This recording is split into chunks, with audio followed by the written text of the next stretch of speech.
Hey there. Subscribe to my channel and also press this bell icon so you can get latest video notifications. And this is absolutely free. आज मैं आपको बताऊंगी शलगम के फवाइद।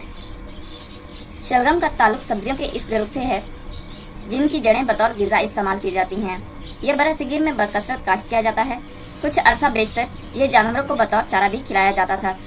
इसे पकाते हुए अक्सर ये गलती की जाती है कि इसके हरे पत्तों को काटकर फेंक दिया जाता है और सिर्फ जड़ जो गोल माटे की तरह होती है इसको छिलकर पका लिया जाता है। जदीद साइंसी तहकीक ने यह साबित कर दिया है कि इसके हरे पत्तों में जड़ की निस्बत ज़्यादा मुफीद अज्जा पाए जाते हैं, जबकि हरी सब्जियां हमेशा पत्तों को मिलाकर पकानी चाहिए तो ज़्यादा फायदा हासिल होता है। शलगम के पत्तों में पाए जाने वाले मकली अज्जा जिस्म की नशोनुमा के लिए ज़रूरी होते हैं। ग़िज़ाई अज्जा और विटामिन। शलगम में पाए जाने वाले मादनी और हयातीती अज्जा इस निस्बत से होते हैं: प्रोटीन 4%, चूना 29%, फास्फोरस 11% और आयरन 9% पाए जाते हैं। तिबी फ़वाइद और इस्तेमाल।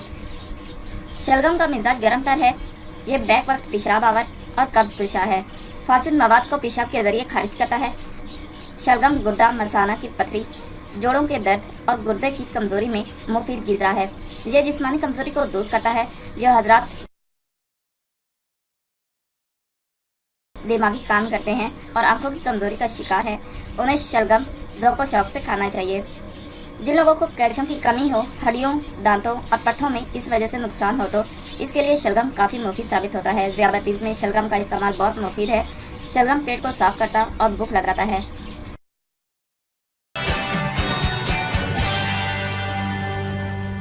Thank you for watching my video.